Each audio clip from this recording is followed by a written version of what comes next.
क्या है आध्यात्म? दर्शन, चिंतन धारा, विद्या या संस्कृति की परंपरागत विरासत। आध्यात्म दर्शन यानी जीवन का शाश्वत सत्य। मानव जीवन से जुड़े शाश्वत सत्यों को जानिए और समझिए उपासक डॉक्टर सोहन राज तातेड़ से हमारे खास कार्यक्रम आत्मविज्ञान में। आत्मविज्ञान यानी सही दृष्टि, सही सोच। दर्शकगण, श्रोतागण, भाई और बहनों, मातृशक्ति को नमन। स्टूडियो में आपका हार्दिक स्वागत है, अभिनंदन है, सत्कार है। आत्मविज्ञान साइंस ऑफ द सोल कार्यक्रम के अंतर्गत हम आपको सही दृष्टि, सही सोच, राइट विजन, राइट थिंकिंग के तहत आपकी जो रॉन्ग बिलीफ है, आपका जो ज्ञान है, उसको हम ज्ञान में बदलने के लिए आए हैं। जब एक बार अज्ञान ज्ञान में बदल जाता है और आपको राइट बिलीफ मिल जाती है तो जीवन धन्य हो जाता है और जीवन सुचारू रूप से एक दिशा में चलता रहता है। ये सारा हम कार्य नए नए एपिसोड्स के माध्यम से करते हैं और वो एपिसोड्स का हर एपिसोड का एक विषय होता है। तो आज का हमारा बहुत ही सुंदर विषय है कि संतुलन संसार का नियम।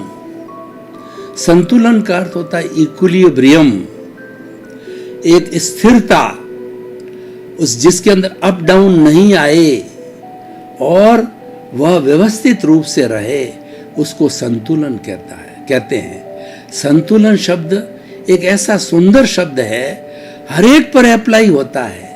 चेतन पर भी अप्लाई होता है और जड़ पर भी अप्लाई होता है, हमारी सृष्टि पर भी अप्लाई होता है, व्यक्तिगत जीवन पर भी अप्लाई होता है, समाज पर भी अप्लाई होता है, देश पर भी अप्लाई होता है और विश्व पर भी अप्लाई होता है।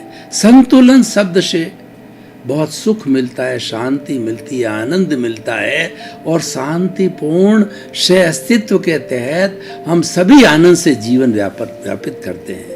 आज का जो हमारा विषय है वह संतुलन सृष्टि का नियम। संतुलन, देखिए, ये सारी जो सृष्टि है, पूरा कॉस्मॉस है, ये अपने नियमों से चलता है, अपने संतुलन से चलता है। सूर्योदय निश्चित समय पर होता है, सूर्य अस्त निश्चित समय पर होता है। ऋतुएं, सर्दी, गर्मी, वर्षा, 6 ऋतुएं होती है। वो समय समय पर ऋतुएं अपनी समय के अनुसार आता है। हर चीज गतिबद्ध चलती है, सिस्टमेटिक चलती है। हमारे शरीर में भी संतुलन है, जिसको होमोस्टैटिक कहते हैं। कैसा सुंदर सिस्टम है जो इस पूरे शरीर को चलाता है।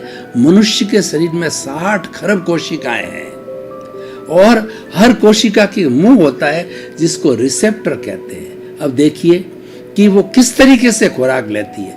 मान लीजिए आपके घुटने में दर्द है और आपने कोई पेन किलर लिया, तो वह पेन किलर मुंह के द्वारा ब्लड के अंदर मिलता है और पूरी बॉडी के अंदर सर्कुलेट होता है। लेकिन जिसको आवश्यकता नहीं, वह कोशिका अपना रिसेप्टर मुंह नहीं खोलती है और जिसको आवश्यकता है वही कोशिकाएं उस स्थान की वो मुंह खोलेगी। तो घुटने पे दर्द है और जो ही वो पेन किलर आया तो उस पेन किलर को जो है उन कोशिकाओं ने मुंह खोल करके अपने भीतर ले लिया और उस पेन किलर को उस स्थान पर जहाँ पर दर्द है वहाँ पर पूरी जगह फैला दिया, उन कोशिकाओं में फैल गया और धीरे धीरे वो दर्द मिट गया। कितनी सुंदर व्यवस्था है, इसको होमोस्टैटिक कहते हैं। तो 60 खरब की कोशिकाएं एक साथ होमोस्टैटिक कंडीशन से, संतुलन से हमारे शरीर को चलाती है। तो हम तो इस दुनिया में केवल 7 अरब लोग हैं, तो क्या 7 अरब लोग हम संतुलन के साथ में अपना सुखी का जीवन सभी यापन नहीं कर सकते हैं? कर सकते हैं, उसके लिए संतुलन चाहिए। अब देखिए असंतुलन कैसे होता है। हमारा हम विज्ञान का दृष्टिपात करें तो विज्ञान के अनुसार हर चीज संतुलित कब रहती है? जब उसकी सेंटर ऑफ द ग्रेविटी स्थिर होती है। हर वस्तु की जो है सेंटर ऑफ ग्रेविटी होती है और सेंटर ऑफ ग्रेविटी संतुलित है, तब वो व्यक्ति आराम से चलता है, फिरता है। या कोई भी टेबल है या कोई भी चीज़ है, ट्रेन है, हेलीकॉप्टर है और हमारा एरोप्लेन है, उसकी सीजी अगर सही है तो बराबर उड़ती रहती है। और जो ही सेंटर ऑफ ग्रेविटी, जैसे हमारी सेंटर ऑफ ग्रेविटी डिस्टर्ब हुई, स्ट्रेट नहीं होकर के यूं हो गई, तो क्या होगा, हम टॉपल हो जाएंगे, हम गिर जाएंगे। और सेंटर ऑफ ग्रेविटी पृथ्वी की भी है। पृथ्वी अपनी कील पर घूमती है, धुरी पर घूमती है, उसकी सेंटर ऑफ ग्रेविटी डिस्टर्ब हो जाती है तो पृथ्वी टिल्ट हो जाती है, और टिल्ट होने से भूकंप आता है। अर्थक्वेक जितने आते हैं वो सेंटर ऑफ ग्रेविटी जो पृथ्वी का है वो डिस्टर्ब होने से आता है। तो संतुलन संसार का नियम है। अगर असंतुलन कहीं पर हो गया, इसका मतलब उसको हमें उसके कॉन्सिक्वेंसेज, उसके जो परिणाम हमको भुगतने पड़ेंगे। कैसे भुगतने पड़ेंगे मैं आपको बताना चाहता हूँ। ये सृष्टि माँ है जो 84 लाख जीवा योनियों का भरण पोषण करती है, और 84 लाख जीवा योनि तो उत्पत्ति स्थान है। जीवों की संख्या समझें तो असंख्य अनंत है, उन सब का भरण पोषण करती है। इतनी प्रचुर मात्रा के अंदर बेसिक एलिमेंट्स पृथ्वी, जल, अग्नि, वायु और आकाश पृथ्वी माँ के अंदर जो है मौजूद है, और सबका भरण पोषण इन बेसिक 5 एलिमेंट से कर सकती है। लेकिन उनका दोहन होता है, पृथ्वी का दोहन किया जाए, पृथ्वी के अंदर गहरे गहरे खड्डे खोदे जाएं पेट्रोलियम के लिए, पानी के लिए, और दूसरा हमारे मिनरल्स निकालने के लिए, या हमारे हीरा, पन्ना, माणक, मोती जितने भी पृथ्वी की गर्भ से, भूगर्भ से निकालने के लिए उसको गहरा खोदा जाता है, तो उसकी सेंटर ऑफ ग्रेविटी डिस्टर्ब हो जाती है, और पृथ्वी जो है हमको सुनामी देती है, पृथ्वी हमको अकाल जो है वो अतिवृष्टि देती है, अकाल की स्थिति पैदा होती है। इसीलिए भाई और बहनों, हमारा जो नेचर माँ है उसका अतिरिक्त दोहन मत करो। आपको जीने की स्वतंत्रता है, और ऐसा कहा जाता है कि जिसने चोंच दी है वो चुग्गा भी देगा। जब माँ ने आपको जन्म दिया है तो माँ आपको खुराक भी देगी, पर आप लोभ के वशीभूत होकर के अगर उसका दोहन करते हो तो माँ दुर्गा बन करके आपको पनिशमेंट भी दे सकती है। तो इसीलिए संतुलन हर जगह चाहिए, और संतुलन न हो तो तकलीफ पैदा हो जाती है। अब हम अपने थोड़ा व्यक्तिगत जीवन पर चलते हैं। हमारे व्यक्तिगत जीवन में संतुलन होने का अर्थ ये है कि हम पीसफुल माइंड से काम करते हैं। हमारे शरीर में काम करने वाले 3 बड़े सहयोगी है, मन है, वचन है और काया है। तो हम मन को संतुलित रखते हैं, यानी मन हमारा पीसफुल रहता है। वचन वाणी का हम संयम रखते हैं, यानी किसी को कर्कश, दुख देने वाली, अहितकारी और किसी को कष्ट हो और ऐसी टॉन्टिंग भाषा न बोलें, तो ये वचन का संतुलन है। और शरीर का संतुलन क्या है? खाते पीते उठते बैठते हम कोई ऐसी प्रवृत्ति न करें कि छोटे बड़े जीव किसी को हमारी वजह से तकलीफ न हो, तो ये हमारा शरीर का संतुलन है। अगर ये तीनों सज जाता है तो किसी को कोई परेशानी नहीं, आपका कोई दुश्मन नहीं हो सकता और आपकी कोई आलोचना नहीं कर सकता, सभी आपके मित्र बन जाएंगे। आपका सारा संसार आपका मित्र होगा, कोई दुश्मन ना होगा। ये तो व्यक्तिगत संतुलन की बात हुई। अब मनुष्य एक सामाजिक प्राणी है, वो समाज में जीता है, वो समाज के बिना नहीं रह सकता। एक क्षण भी मनुष्य जो है समाज के बिना नहीं रह सकता। मनुष्य अगर हिमालय की कंदराओं में भी चला जाए और वहाँ मेडिटेशन करे, वहाँ साधना करे, तो उसका शरीर है, तो शरीर के लिए उसको भोजन चाहिएगा, पानी चाहिएगा, शैया चाहिएगी, तो वहाँ भी समाज की आवश्यकता होगी। तो व्यक्ति समाज के बिना रह ही नहीं सकता। पशुओं का भी समाज होता है, उसको समाज कहते हैं, केवल एक मात्रा का अंतर है, वो समाज में रहते। कभी आपने देखा होगा तो ये हिरण जो इतना ग्रुप में रहते हैं वो किस तरीके से रात्रि विश्राम करते हैं। तो हिरणों का क्या होता है, बिल्कुल सेंटर के अंदर जो है बूढ़े है, अपाहिज है, गर्भवती हिरनियां हैं, वो सेंटर में रहती है और उसके चारों तरफ जो है यंग हिरण होते हैं, पहरा लगाने वाले होते हैं और उसके बीच में सभी अपना विश्राम करते हैं।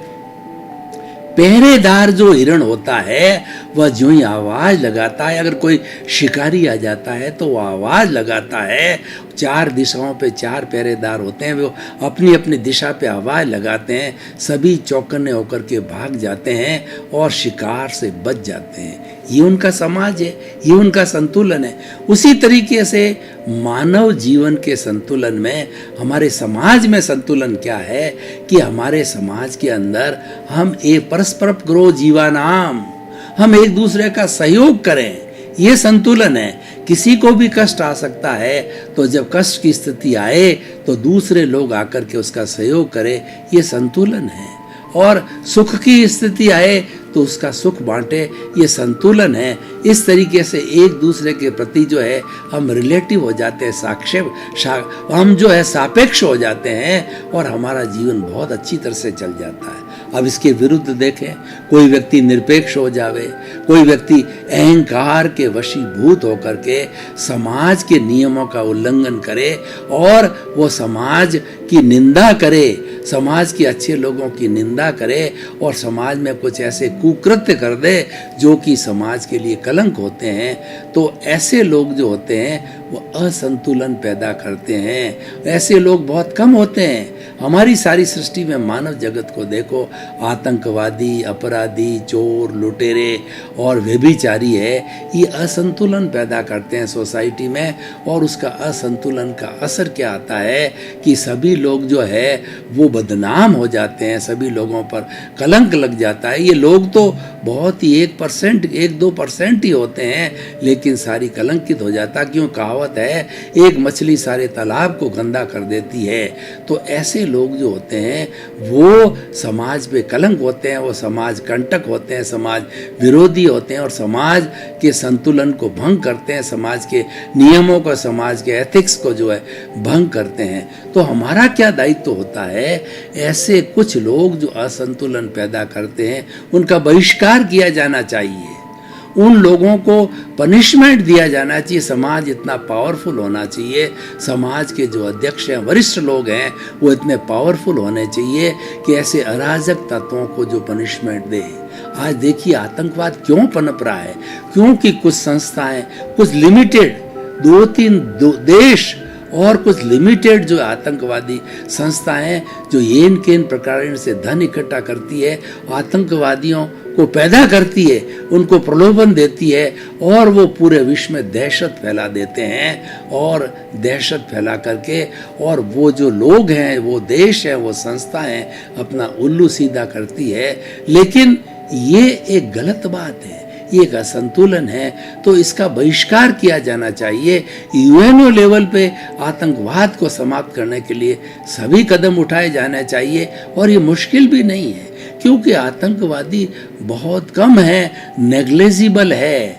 देश भी सबको ध्यान है कौन पनाह देते हैं आतंकवादियों को, और आतंकवाद की संस्थाएं कहाँ हैं जो ट्रेनिंग देती, सबको पता है। तो उनका अगर बहिष्कार किया जाए तो पूरे विश्व में से ये आतंकवाद का उन्मूलन हो सकता है। जैसे कि मलेरिया का उन्मूलन हुआ और स्मॉल पॉक्स का उन्मूलन हुआ, उस तरीके से कई चीज़ें आज गायब हो गई। तो इस आतंकवाद का भी उन्मूलन कर सकते हैं, क्योंकि ये एक बहुत बड़ी बीमारी है, इस बीमारी को रोका जाना चाहिए। उसके लिए कड़े कानून बनाने चाहिए। हमारे समाज में भी देखो कुछ लोग इतने बदमाश होते हैं कि वो बड़े बड़े अपराध करते हैं और रेप है वगैरह है, ऐसी जो है वो अनैतिक चीज़ें करते हैं। तो उनको रोकने के लिए कड़ा कानून बनना चाहिए और ख़ास तौर से जो है जनता सक्रिय होनी चाहिए, क्योंकि 99% जनता सुख चाहती है, 99% जनता जो है प्रेम से रहना चाहती है। वो 1% लोग भगोड़े होते हैं, वही बदमाश होते हैं और वही समाज में असंतुलन पैदा करते हैं, समाज में कष्ट पैदा करते हैं अपने स्वार्थ के लिए। और स्वार्थ भी कैसा?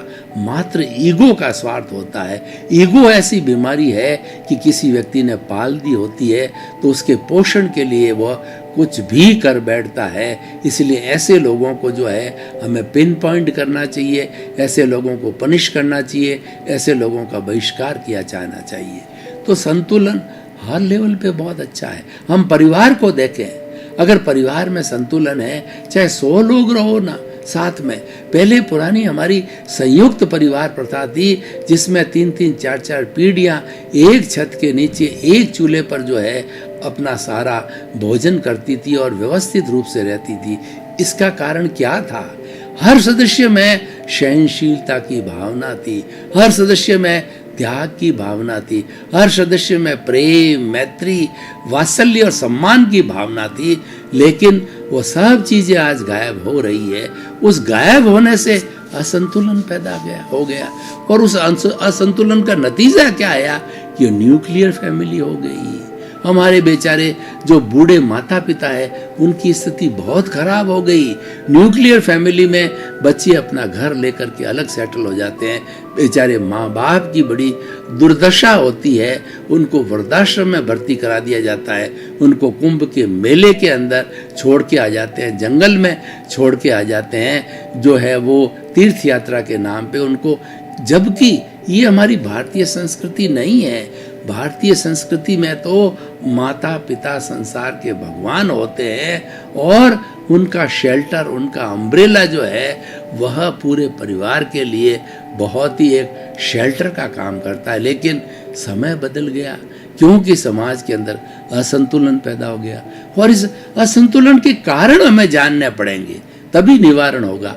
सबसे बड़ा असंतुलन का कारण है, चाहे हम संसार को देखें, चाहे परिवार को देखें, चाहे व्यक्तिगत जीवन को देखें, चाहे वैश्विक स्तर को देखें, कि व्यक्ति में सहनशीलता समाप्त हो गई है। व्यक्ति जो है सेल्फ सेंटर्ड हो गया है, वह किसी का अनुशासन नहीं चाहता है। तो ये गलत बात है, क्योंकि अनुशासन के बिना जीवन नहीं है और अनुशासनबद्ध तो रहना ही पड़ेगा। अगर अनुशासनबद्ध नहीं रहेंगे तो हमारी ये सापेक्ष लाइफ कैसे चलेगी? उदाहरण के तौर पर देखिए कि हम रोड पर चलते हैं तो रोड पर चलने का नियम ये है कि हमको अपनी लेफ्ट साइड में चलना चाहिए। लेकिन आप तो कहोगे मैं तो हर स्थिति में बीच में ही चलूंगा, तो क्या होगा? यह असंतुलन होगा, आपके एक्सीडेंट हो जाएगा और आप दूसरों के लिए प्रॉब्लम खड़ी कर देंगे। और आप नियमों का पालन करें, सभी नियमों का पालन करें जो कि समाज के द्वारा बनाई हुई एथिक्स है। तो सभी नियमों का पालन करेंगे तो किसी को कोई तकलीफ नहीं होगी और सबको आराम पहुंचेगा। तो भाई और बहनों, इस जो है मैं एपिसोड को जो है आज तराजू पर कसता हूँ, इसके निष्कर्ष की बात करता हूँ, तो मुझे मालूम पड़ता है कि ये बहुत ही सुंदर विषय है कि व्यक्ति को जीवन में संतुलन स्थापित करना चाहिए। सबसे पहले संतुलन अपने शरीर पर लागू करना चाहिए, अपनी लाइफ स्टाइल पर लागू करना चाहिए, अपने खुद पर लागू करना चाहिए। वह संतुलन क्या है कि if wealth is lost, nothing is lost. If health is lost, something is lost. And if the character is lost, everything is lost. तो हमें सिर्फ मनी माइंडेड नहीं होकर के अपने स्वास्थ्य का ध्यान रखना चाहिए। स्वास्थ्य का अर्थ होता है सौ में अवस्थित होना, अपनी आत्मा में अवस्थित हो और आत्मस्थ हो जाओ। जब आप आत्मस्थ हो जाओगे तो आपको ऐसा लगेगा कि मैं तो सर्वशक्ति संपन्न हूँ, मैं तो शक्तियों का धनी हूँ और ये संसार का सबसे बड़ा शक्तिशाली मैं हूँ, क्योंकि मेरे भीतर के अंदर शुद्ध आत्मा भगवान विराजमान है, जो कि अनंत ज्ञान वाला है, अनंत दर्शन वाला है, अनंत शक्ति वाला है और अनंत सुख का धाम है। तो इस तरीके से हमारी शक्तियाँ जो है वो आगे से आगे अगर हम संतुलन रखेंगे तो बढ़ती जाएगी।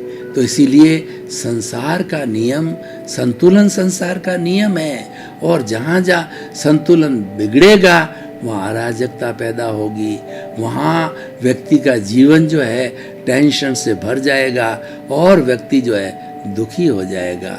इसलिए हर लेवल पे संतुलन बिखाए रखना बहुत ही जरूरी। हम ट्रेन में जा रहे हैं, हजारों लोग सफ़र करते हैं, तो हमें बड़ा डिसिप्लिन के साथ रहना चाहिए।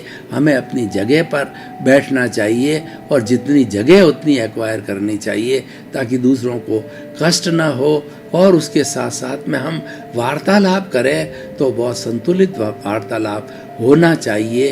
कोई भी ऐसी गतिविधि ना करें कि किसी को अन्य जो है हमारे पैसेंजर को कष्ट हो। तो ये फॉर्मूला हर जगह, हर पब्लिक प्लेस पे जो है वो लगना चाहिए कि हमारे द्वारा किसी भी हमारे भाई को, हमारे साथी को, हमारे देश के सदस्य को कष्ट नहीं होना चाहिए। ये सबसे बड़ा संतुलन है। भाई और बहनों, मनुष्य सामाजिक प्राणी होने के नाते अपने हस्बैंड वाइफ का बहुत बड़ा संतुलन होना चाहिए, अंडरस्टैंडिंग होनी चाहिए।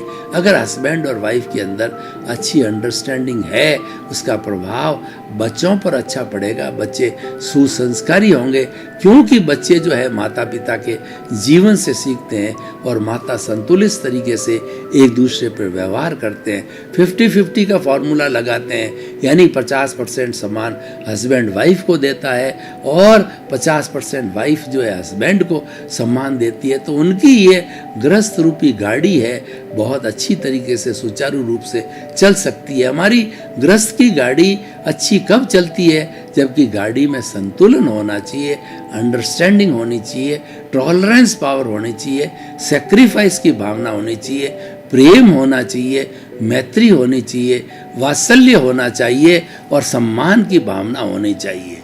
ये असंतुलन पैदा होता है, इसका सबसे बड़ा कारण है ईगो। जब व्यक्ति को अहंकार आ जाता है कि घर में तो मैं बहुत बड़ा हूँ, मैं तो बहुत बड़ा ज्ञानी हूँ, मैं तो बहुत पावरफुल व्यक्ति हूँ, समाज में भी कोई व्यक्ति ये फील करता है तो सुपीरियरिटी कॉम्प्लेक्स रखता है। तो सुपीरियरिटी कॉम्प्लेक्स रखने से वो अपने दूसरे साथियों को, समाज के अन्य सदस्यों को इन्फीरियर गिनता है और इन्फीरियर गिनने के कारण लोग उसको घृणा करने लग जाते हैं, लोग उसकी निंदा करने लग जाते हैं, क्योंकि सुपीरियरिटी कॉम्प्लेक्स कोई नहीं चाहता है, इन्फीरियरिटी कॉम्प्लेक्स कोई नहीं चाहता है। सभी प्रेम चाहते हैं, मैत्री चाहते हैं। भगवान ने भी क्या कहा महावीर स्वामी ने कि अपना सच में से जा मैथिंग भुए सुकप है। तुम स्वयं सत्य खोजो। स्वयं सत्य क्या है? संतुलन, मन वचन काया का संतुलन रखो और भीतरी जगत और बाहरी जगत का संतुलन रखो। भीतरी जगत और बाहरी जगत का क्या संतुलन है कि तुम जियो बाहर, रहो भीतर। तुम जो बाहर जी रहे हो, क्योंकि ये तुम्हारा जीवन पिछले जन्म के कॉजेज की वजह से तुम्हें मिला है और तुम जी रहे हो, इसमें तुम स्वतंत्र नहीं हो। जीवन भर तुम्हें एक फिक्स्ड स्टाइल के अंदर मन वचन काया रूपी जो शरीर मिलता है, ये पूर्व जन्म के कर्मों के भुगतान के लिए मिलता है। तो उस फिक्स स्टाइल में पूरा जीवन जियोगे तो इस जीवन को इसके अनुरूप चलते रहो, लेकिन पुरुषार्थ भी करो। पुरुषार्थ ये संतुलन भीतर का है, पुरुषार्थ भीतर में होता है। भीतर चिंतन करो कि मैं तो इस शरीर से अलग शुद्ध आत्मा हूँ और मैं तो ज्ञाता हूँ, मैं तो दृष्टा हूँ, मैं तो जानने वाला हूँ, देखने वाला हूँ। इसका काम अलग है, मेरा काम अलग है। ये तो करने वाला है, भुगतने वाला है। ये पिछले जन्म में कॉज डाल करके उस कॉजेज की वजह से इस जन्म के अंदर उसको जो है वो कर्म शरीर के रूप में स्थूल शरीर मिला है। वो मैं नहीं हूँ, मेरा इससे कोई कनेक्शन नहीं है। यही कॉज डालता है और यही भुगतता है।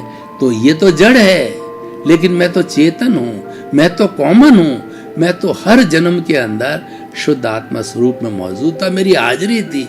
लेकिन ये शरीर जो है वो हर जन्म में बदले। कभी मनुष्य का शरीर हो गया, कभी स्त्री का हो गया, कभी पशु का हो गया, कभी पक्षी का हो गया, जैसा जैसा आयुष्य का बंधन हुआ है। तो लेकिन मैं तो स्थायी हूँ, मैं जो शुद्ध आत्मा हूँ, मैं तो हर युग में और हर अवस्था के अंदर स्थायी था। दर्शकगण, श्रोतागण, भाई और बहनों, आपका बहुत बहुत धन्यवाद।